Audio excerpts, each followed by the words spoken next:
A patient looks completely stable and suddenly collapses. Why does this happen? This dangerous condition is called shock, and understanding this can literally save a life. What is shock? Shock means it simply means decrease in blood flow to the tissue. That is known as decrease in perfusion, which causes decrease in oxygen delivery to the vital organs like heart, liver, kidneys, and lungs.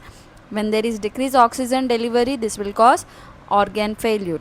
There are four different types of shocks, mainly hypovolemic shock, where you see there is a decrease in blood or fluid due to any trauma or any major surgery, due to which there will be shock.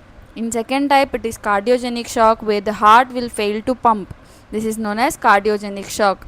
Distributive shock is mostly due to the vasodilation of the peripheral blood vessels, seen in most commonly in sepsis as well as anaphylaxis.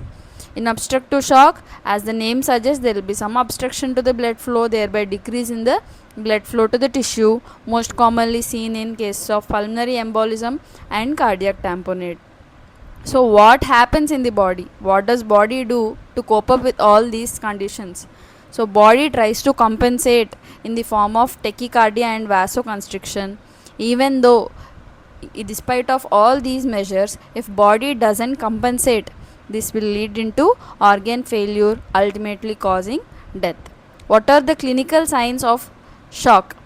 There are mainly four clinical signs, which are patient will be in a confused state and there will be hypotension, tachycardia and cold and clammy skin.